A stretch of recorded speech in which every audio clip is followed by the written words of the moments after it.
sometimes the actual stuff tells you something about who they are, where they've been, who they're trying to communicate with, if we're talking about mail. And then, for instance, this was our idea for beginning collectors, that they could choose from this. These are all California postcards, and they could choose 3, and then tell us why they think the 3 hang together. And I've been hearing such wonderful stories about people's holidays, what they've enjoyed, what they hear from their grandparents, what reminds them of things. Sometimes they're looking at the design and saying they like the color. There was one little girl, very tiny girl, who chose 3 that had trees in them. And because one was a palm tree, and that seemed so unusual. And then there was another where it was all different kinds of trees. And then the third one was Alcatraz. And that really surprised her, that Alcatraz, which is described as a rock, had trees on it. Anyway, so it's that kind of tapping into people's experience and their memories that we are most drawn to. In terms of, sort of objects.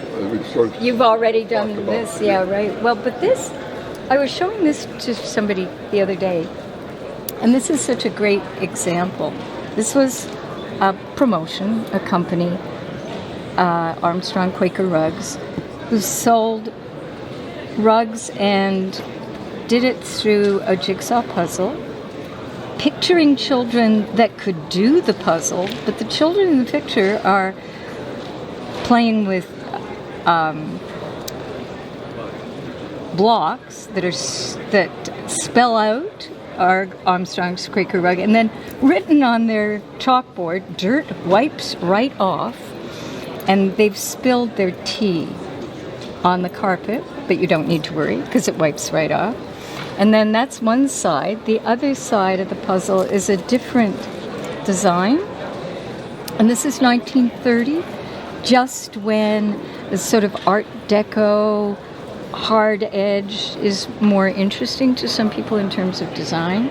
So on this side, it's the more traditional roses and those kind of colors, and then on the side, it's the edgier, more modern. Is it supposed to rugs were reversible?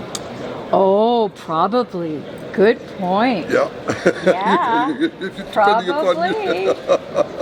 And it's because it's by the makers of linoleum, and they're promoting these rugs that probably are linoleum as well.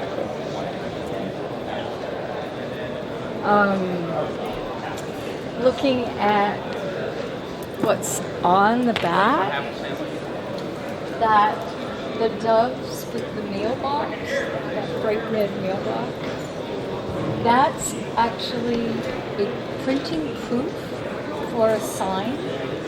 So it's not the final thing. You can see the line of colors at the bottom.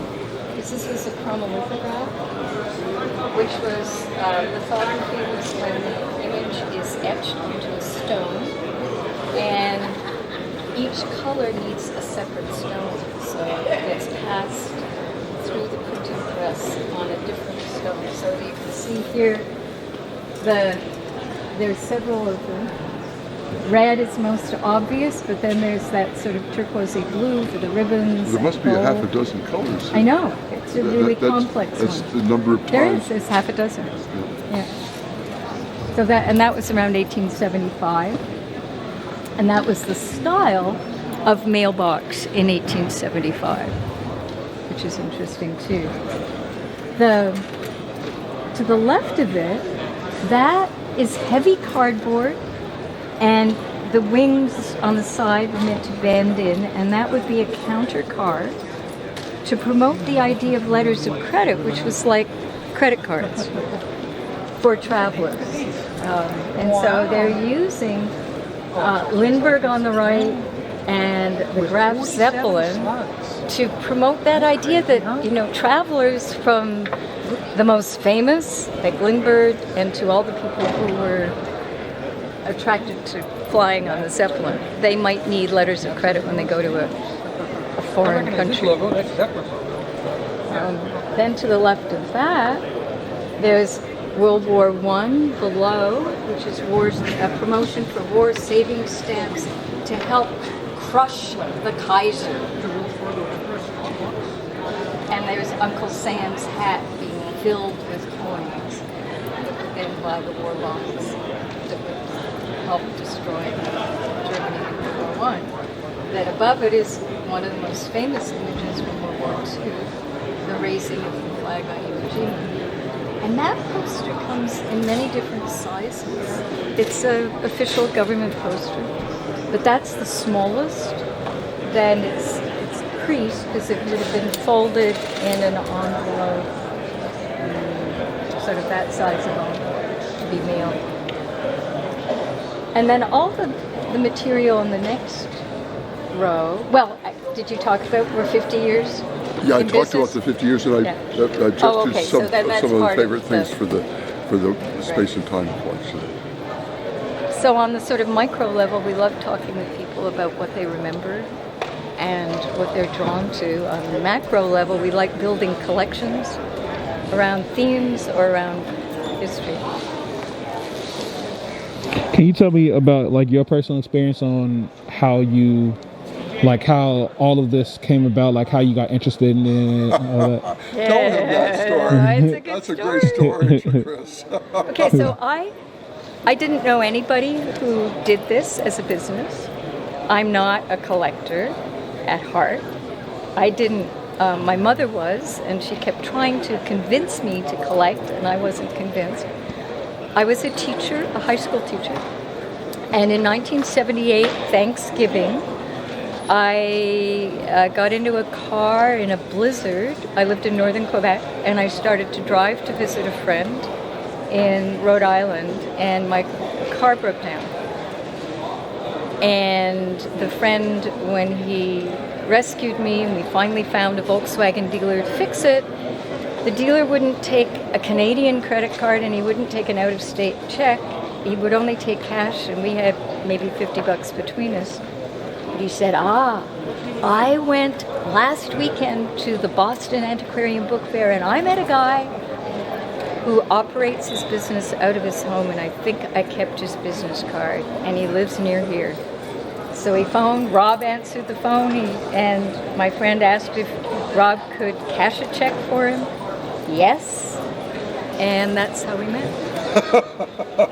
And so Rob started to tell me about why he did what he did and tell me stories about some of the research he did. And I was utterly fascinated with the business idea, and I really, really was interested in the guy.